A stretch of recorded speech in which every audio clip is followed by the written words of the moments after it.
Hello everybody, what's up? You're listening to I Was Just Wondering with me, Tom Salmon, the show that dives into music, film and games and everything else in between. My guest on this week's show is Colin West, who wrote, directed and produced his latest short film, Here and Beyond.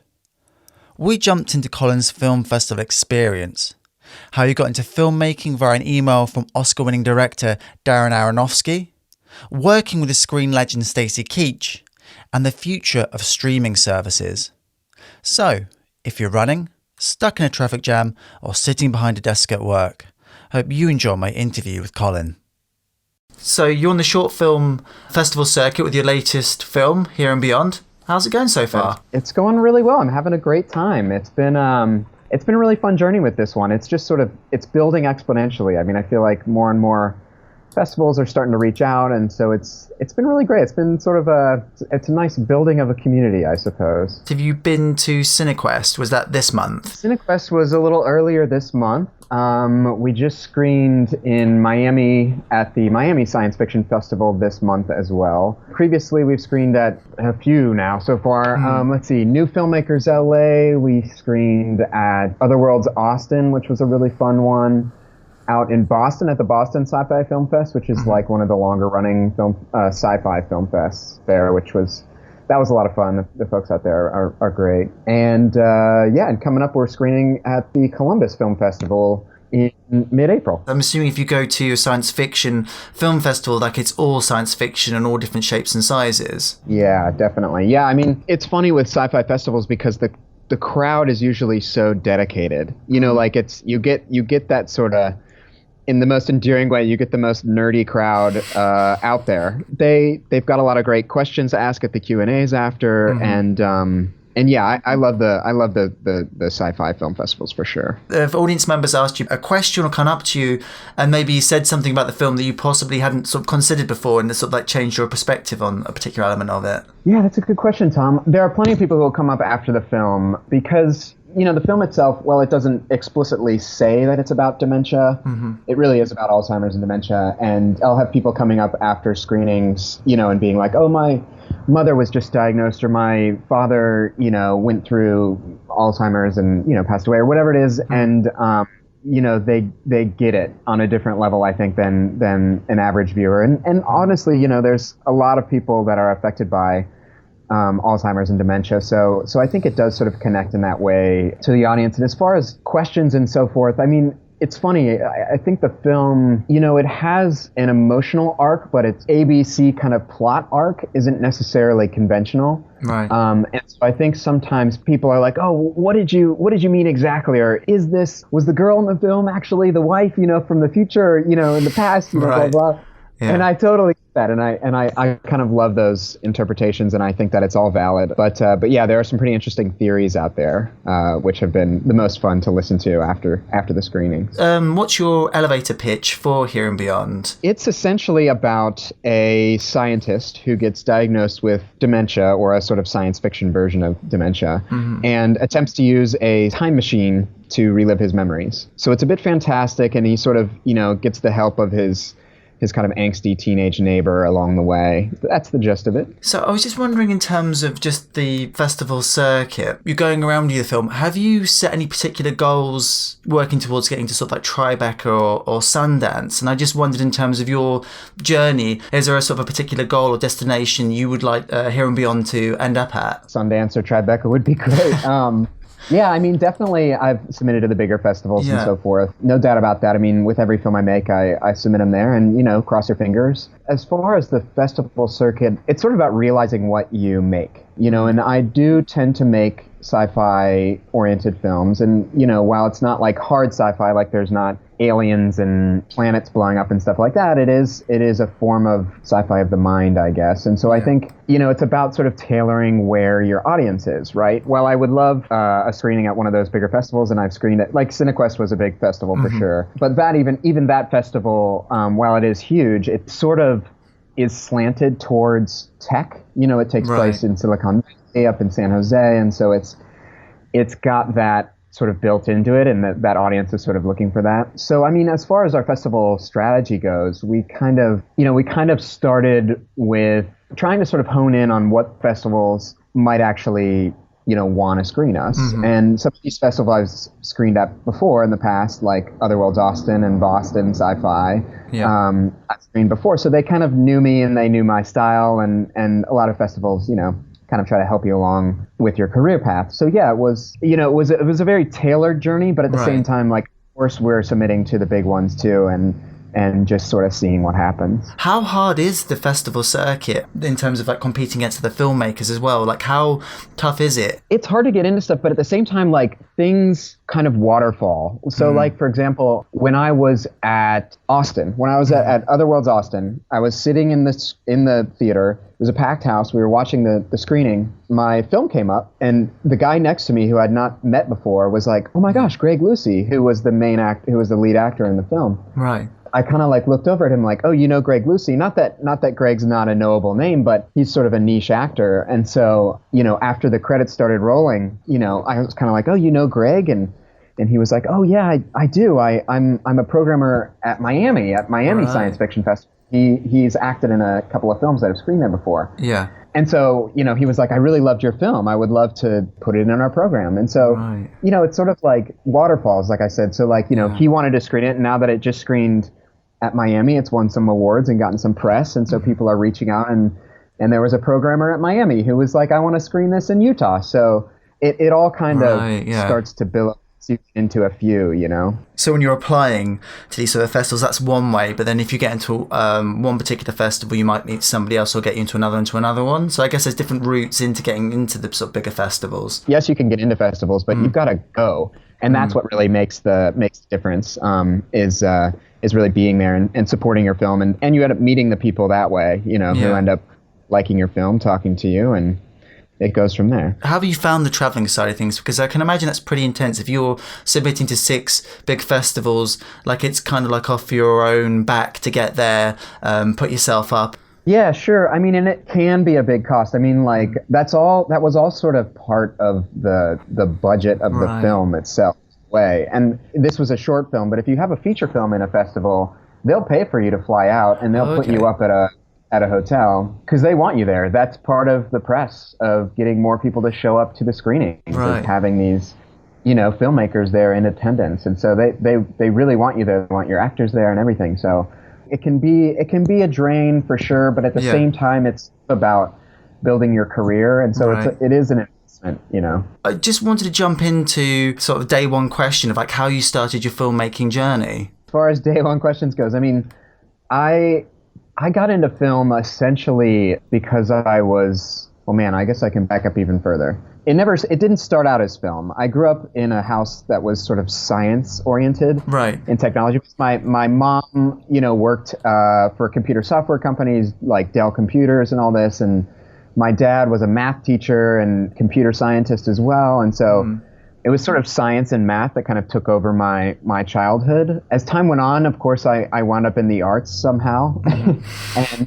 filmmaking, it's funny, when I was, maybe 14 or something, 15, I tried out for the high school soccer team. Right. Because all my friends were playing soccer, and I did not make the team. And so that summer, when all my friends were doing their training, I ended up going to the library, and I found this movie called Pi, and this was in the very early 2000s. And so I watched that, and I was kind of blown away because it was this sort of mix of, science and art in this way that I was really taken aback by. And of course, this was sort of the earlier days of the internet. At the time, Darren Aronofsky had like a personal website, and it had like his personal email address on there. And so this was like right before Requiem for a Dream came out.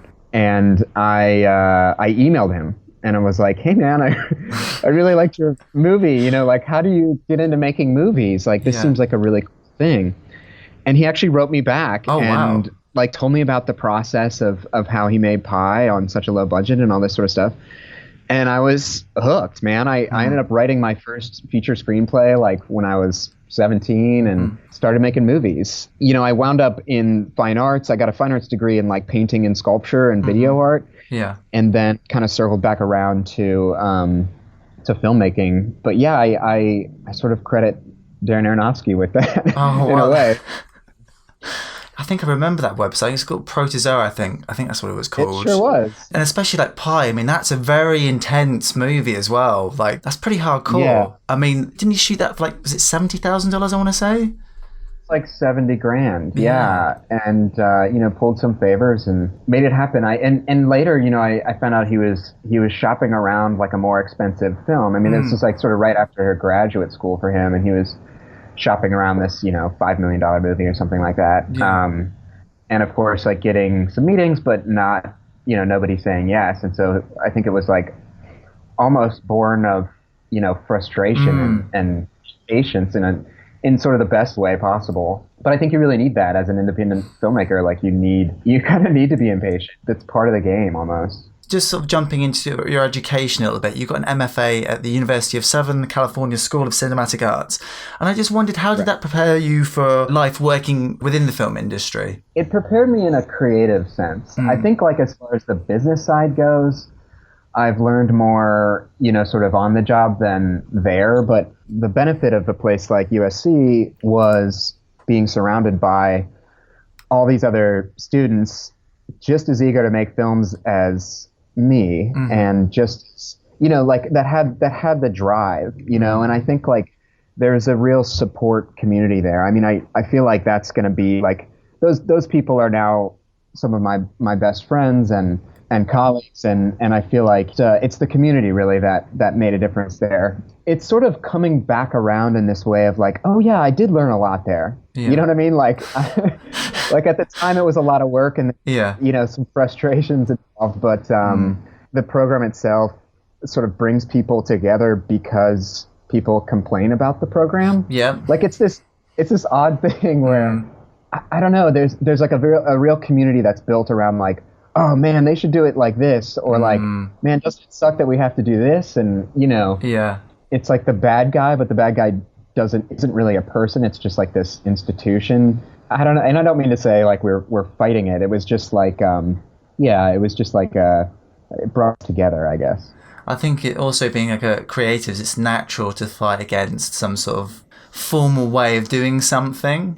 Yeah, I think so. I mean, I think that communal struggle is, I don't know, it's almost like, I mean, I hesitate to compare it to war because it's not at all like war, but it's, you go through something together, I guess, with these people. And so coming out on the other side, it's like, they understand, they sort of get it, and they get where you're coming from and they get what the industry's about. I mean, but like I said, I think it's, the school didn't necessarily teach the nuts and bolts of like exactly how to budget and distribute your films, get, studio notes and stuff like that. But what they really emphasized was story and what is your story versus, how to put it on the page and how to get it up on the screen from there. So I guess interning for Matt Reeves' production company, was that more about the sort of nuts and bolts of filmmaking from a sort of big sort of Hollywood perspective? Yeah, interning with Matt Reeves was like a dream come true. I mean, he's one of my idols, an incredible director. He, directed all the Planet of the Apes movies or the newer ones and, Cloverfield and all that. He's doing the next Batman movie, which is really exciting. Just sort of being in the presence. I mean, I was honestly like, I was an intern, so I was really low on the totem pole, reading all these scripts that were coming in for Matt to consider directing or producing and, sort of overhearing phone calls with, his producing partners and all this sort of stuff. It was a really incredible learning experience in that I think one of the biggest things about working for him was it honestly just demystified the whole process. Right. It was like, oh, it's not magic. Like this guy just works really hard. You know what I mean? Like, it's about, and like he's got great intuition and, a great voice and he approaches it like an author. And I think that's like when I graduated undergrad, I worked as an assistant for Anne Hamilton, who's a fine artist. And, she was having shows at the Guggenheim and at the Pulitzer and, all these huge institutions. And it was this sort of the same thing with her, honestly. It was like, it really came down to dedication and sort of living the art, you know, and something that I was doing, it was just sort of seeing these masters at work. It comes down to, the dedication, I guess. Yeah, and I guess like their perspective, I guess like POV is a very important thing, that if they have a very clear and concise point of view of how they're going to approach something. Yeah, that's a really good point. I mean, they're not followers, right? They're leaders, and they're speaking from their own voice, right? They're speaking from their own point of view rather than trying to imitate somebody else's. And I think that is a huge part of it's a huge part of any artist's sort of career, or sort of voice, I guess, but it's not easy to do, right? At least for me, it's like I'll go see a movie and I'll be like, oh yeah, all my movies should look like that. Yeah. You know, and then I'll see the movie the next day and I'm like, no, wait, they should all look like that, you know, like. Yeah. And I think it's about sort of realizing what is in your core and what you just like. Having watched your short films, like the Robot series that you directed, to me, like it has a very sort of like clear and distinctive style. I mean, I call them graphic shorts. I mean, they're not graphic novels. They don't have the length, but they were part of why can't I think of like an anthology. Right, But what was it that particularly sort of spoke to you about those stories, and to go to those particular writers and option that work from them to be able to make those movies? Yeah, I did, and that was 5 or something years ago when I was really working on that Robot series. The last of which might actually be coming out soon. It was always supposed to be a trilogy, and I working on the last one now. So we'll see. Okay. But yeah, I had to get in touch with them. They both of those authors ended up being like some of the most fantastic people, Joel Priddy and Paul Hornschmeyer. And actually, it's funny, Paul, who at the time when I was getting in touch with him about adapting his comic, he was living in Boston, and he's since moved to Los Angeles and lives not far from me. So we've become like really good friends, actually. We just met for lunch like 2 days ago. So we've kept in touch. But yeah, you know, I definitely had to approach them and, you know, kind of cold email them and just be like, I'm a really big fan and I want to make a movie out of this, and I have no money and but I have passion and and I have an idea. And I think that they really latched onto that. Especially like the long flight of the Ashbot, where he's just like floating through space. The other one's great as well, about the robot going through the sand dunes and stuff, and like counting the grains of sand in his knees. Again, like it's sort of an interesting point of view of life that I hadn't really sort of thought about, but it's nice, you know, when people sort of take a sort of bigger picture sort of view of things. I agree, Tom. And I was, you know, that series was sort of brought about because I was, at the time I was making those, I was working at a tech news company. Right. And we were doing like stories about like cutting edge technology, you know, refrigerators that could get on Twitter and tweet you when we're low on milk or something. Right. And like, you know, like robot vacuums and robot mowers and all this sort of stuff. I think I really latched on to this idea of like, well, what if these sort of AI, you know, robots of today end up sort of gaining consciousness. And if 500,000 years from now, like if the robots were to sort of evolutionarily take over the place of humans, like what would they consider their God to be? Or what would they consider, like, you know, their ancestors? Are their ancestors humans, you know? And what does that mean? And so I guess I was sort of exploring kind of like evolution, you know, sort of origin, evolution, and exodus of the kind of supposed robot species, I suppose. It's coming. It's coming in a few millennia. They will. Right. They'll be probably the only things that's left. So, was it around the same time you were also directing music videos? Around the same time you were making these short films as well? Yeah, I was doing music videos. Voice. I think a lot of that sort of time was experimentation and that kind of stuff. But was there ever a question of like, well, actually, no, I'm going to be like a music video director, or I'm building towards being a more sort of like narrative or long form director? I think the long-term goal has always been, you know, directing like feature narratives and TV. But I think that I love music videos. I love that they're sort of a platform for experience, like it's sort of experimenting with the form itself, or it can be, you know. And I think that it's a great place to sort of test ideas in a certain respect. And you know, you see a lot of my favorite filmmakers, you know, like Spike Jonze or Michel Gondry, you know, are sort of rooted in music videos, and that's sort of where they cut their teeth. You can see a lot of their feature, you know, sort of techniques come from the music videos that they made. And I think there's really something to that. So I love music videos. They have a totally different sort of life in that they are a quicker turnaround.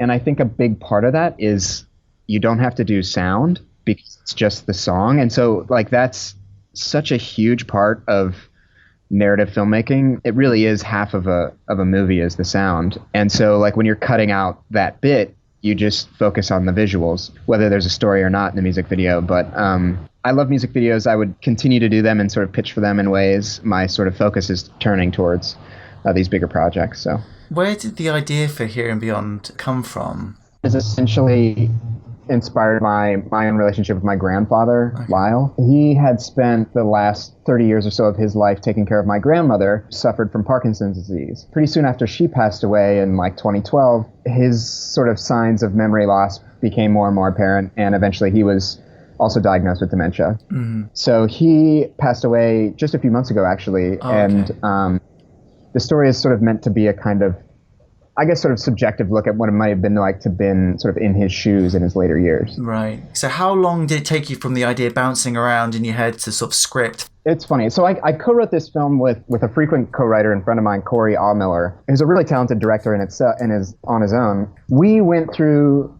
so many drafts of this, Tom, like so many different versions of what this could be. And it was sort of about like honing in on really how far we wanted to push this time traveling conceit. In the end, we probably spent about 3 months writing the script. I mean, the script was probably 15 pages or something like that. Mm-hmm. But it definitely had some pretty wide-ranging variants throughout. And let's see, so we kind of started writing it in maybe October of 2018. And we were shooting in January. We shot at the end of January. Pre-pro was pretty tight. Yeah. So we had some amazing producers. Like my producers, Mike Downing and Nick Benjamin and Quinn Armstrong were killing it and really put the thing together quickly. Yeah. Once we settled on the script. So we shot it in January. And then our post-process, we were completely done with the film by May 1st. It was a pretty tight turnaround. I mean, we were all working hard, but yeah, we made it. The question about the house that you used and the amount of stuff that was in there.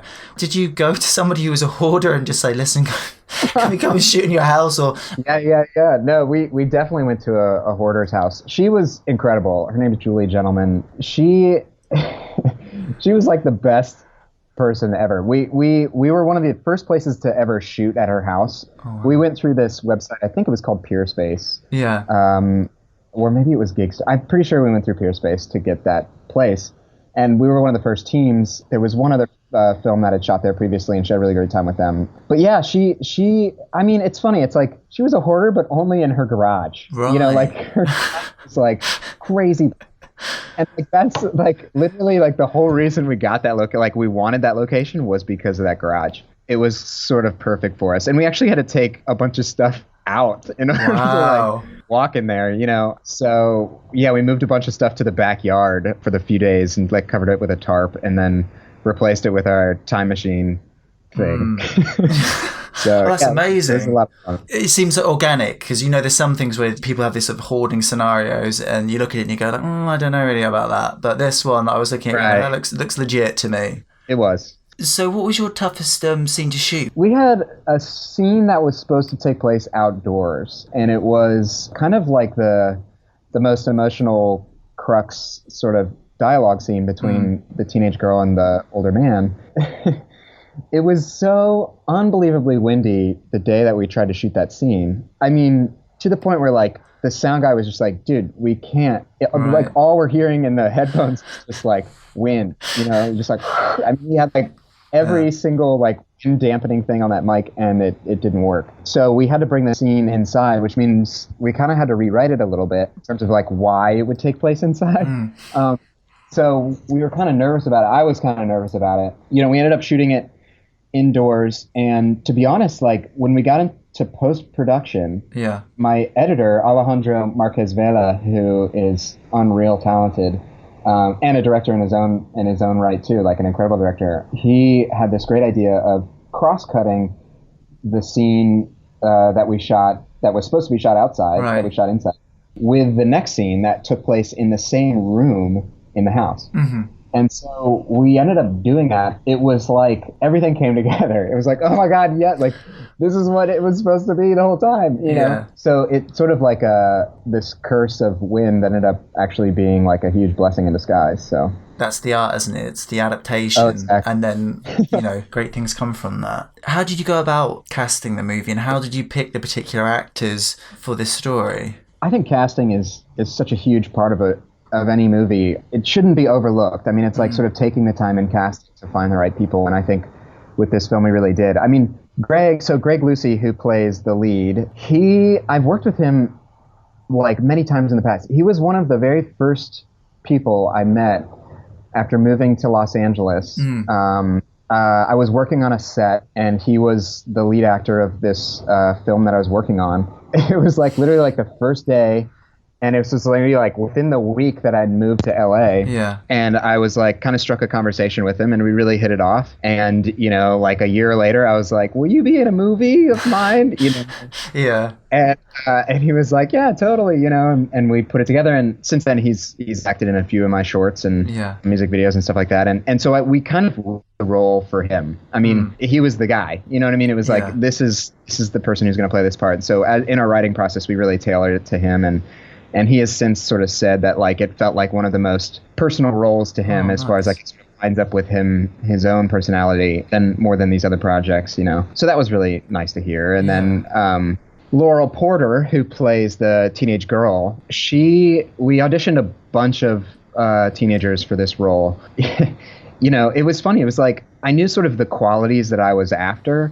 Sort of wasn't until later that I realized that like I was looking for qualities that I had when I was and so she came, and I remember she just like sort of knocked it out of the park, like with her sort of naturalism, but she was also had this like a bit of an edge to her in terms of like she would speak up for herself, and she would kind of get things done, and it was nice. Like she really had an opinion, which I think I was drawn to with her. So I was like, yep, you're it, Yeah. And then Christine Kellogg-Darrin, who plays Ruth, the sort of the other, or the wife of the main character, the deceased wife, I should say. She was just like, I'm like still blown away by her. She has a small role in the film, but I think one of the most sort of powerful. Even on set, she was sort of like bringing the crew to tears, And it's such a small moment during the sort of climax of the film, but she was sort of a no-brainer. I mean, she came in during a casting session and said her few lines, and she was the one. And I've since cast her in a couple things as well. So nice. It all comes around. I mean, one of the things that sort of struck me about the sort of like thematic element of the movie is the idea that Max says that time just keeps on moving forward and forward and forward, but then you've got this sort of counterpoint, the idea of that he's losing his memory, and it kind of struck me the fact that he was in a way going back in time. Yeah, definitely. And again, like I think part of it was trying to thread together a narrative that was emotionally arced rather than necessarily like plot driven. And so I think it's interpretive in that regard, and like is he going back in time, or is it a memory loss thing, or you know what I mean? And I kind of like that. I mean, I think that's sort of where the sci-fi thing comes into play, because this sort of condition that Mac gets diagnosed with early on in the film, it isn't. I mean, it isn't really dementia. It's not Alzheimer's. I mean, it's sort of a condition that's meant to kind of elicit the same feelings, but in a kind of genre-specific way. And I guess I made that choice because it was like trying to keep the film subjective to him. Like, he's a scientist, and like this disease is like incredibly alien. It's like it's not grounded in reality, and so it kind of goes against everything his own logical brain is telling him about how the world should work. It was a tricky thing dealing with time travel. It always is, and you don't kind of want to overdo the twist and the rules, and there's a lot that you kind of have to deal with. So I think the only factually accurate time travel, I'm probably getting this wrong, was like Primer, when they literally said like if you broke that down, that could happen. Yeah, I love Primer. Oh, it's amazing. Such a good movie. Yeah, it's got a little bit of that quality. I mean, honestly, like the time machine itself. Yeah, I mean, it's funny you bring up Primer too, because Primer was a huge influence growing up too. I mean, that was another one of those movies that I'd rented that summer and was blown away by. It was just like, oh my God, like what is, like you don't see movies this in the theater, like this isn't the Disney movies I was used to or whatever. But yeah, I think that as far as like the time machine aspect goes too, like my production designer, Chris Miller, and we ended up going to a aeronautics supply company. Oh, okay. And it's this big warehouse in the valley, and they just had the place was just a complete mess. It's huge. It's just such a mess of old pieces and parts of rocketry stuff from, like the 60s until now. A lot of it's like rusty and just thrown into corners. I mean, this place is like huge, and I'm sure that we all have like some kind of weird mercury poisoning from being in that. Probably, yeah. Or some sort of, it's been irradiated of some kind, yeah. Right, exactly. But like, we kind of came across this chemical shower that they had like in the back that had been like rusting in their parking lot for who knows how long. And we were like, oh, maybe that's the time machine. And I remember sort of coming across the idea that like, well, maybe the time machine is it's sort of like a coffin, and we turn the chemical shower on its back and it becomes like this, because it really is about him moving on and passing away. And so, maybe it's a coffin. And so then once we had that idea, we kind of flew with it, and like it all came about in that regard. So is there like a feature film? Is there one that you're sort of like developing alongside this? There is a feature film written, and I've been pitching it around right now. And yeah, I mean, this, the short kind of just premiered in December, and so it's been getting some hype, and so I've been getting some meetings, and a few companies that are interested in the feature version. I kind of can't say too much, I suppose, but I understand. But fingers crossed. So yeah, it had that kind of goal in mind as well. I have was kind of exhibiting like what the tone of this feature might be, and all that, and who these characters might embody. So yeah, the feature it's in the works, Tom. Great. Obviously the actors in the film are great, but then you think, well, could be like a terrific vehicle for, I don't know, I mean, I just saw Robert Redford's last movie. I mean, it's his last movie, but in terms of that sort of like reference to his career as an actor, and I guess like this is a perfect thing again, like if this guy's going through his life and memories, that could be a perfect sort of platform for that. Yeah, absolutely. I mean, I think there's a lot of opportunities. Like the feature film version is a bit bigger. Like it's about an entire family rather than just sort of two people. And so it sort of broadens the world in a lot of ways. Yeah. And in my opinion, I think there's some great opportunities for actors with these parts. So we're sort of piecing it together as we speak. So I just want to jump into your work as a producer. So I know you recently produced a film called Survival Skills starring Stacy Keach. What's it like working with a film legend and somebody with such a powerful screen presence? He's the best. It was incredible. I mean, speaking of presence, I mean, you think he's got a presence on the screen, you should be there on the set to just sort of experience the power of that man. I mean, he just sort of commands a room. It was, Survival Skills was a great process, directed by Quinn Armstrong, collaborator of mine, who's incredibly talented, and I'm so excited for the film to be coming out this year. Yeah. So yeah, we're pushing it out right now to some festivals, and got our fingers crossed on that. But yeah, it's that was a great process, and I learned a ton, even just from Quinn, who's an incredible director, really took the helm. I mean, speaking of vision, that man's really got a voice. So I'm excited to see public reaction to that film, because I really think it's incredibly unique, and I think it's got something to say that's really important. It's based on like a police training video that goes wrong. Yeah, totally. Yeah, it's a bit metatextual in that regard. Right. It sort of starts as a, really upbeat kind of, meet Jim. He's a police officer who's, got his first day on the job and all this stuff. And the narrator of the film is Stacy Keach. Right. And in a kind of stranger than fiction way, like like the narrator ends up kind of starting to try to take over his life and this kind of stuff. What sort of starts as kind of an upbeat comedy kind of turns into a dark comedy, and then finally sort of winds up just purely dark. Yeah, it's a pretty fantastic, interesting journey. So I just wanted to get your hot take as a filmmaker. Apple has just announced it's launching its own streaming service. Disney is not far behind with their streaming service. So there is an ever-growing platform for content. Yeah, I mean, the industry is very much in a flux right now, more than I think it's ever been with this digital age and streaming platforms. And these sort of big studios trying to figure out where they fit into the world of all of this. And I don't exactly know where it's going to go. I mean, my hunch I mean, I think as far as like these streaming platforms go, it's a great opportunity, right? It's like they're creating more content than ever before. So the opportunities for creative people like myself are bigger and more wide-ranging than before.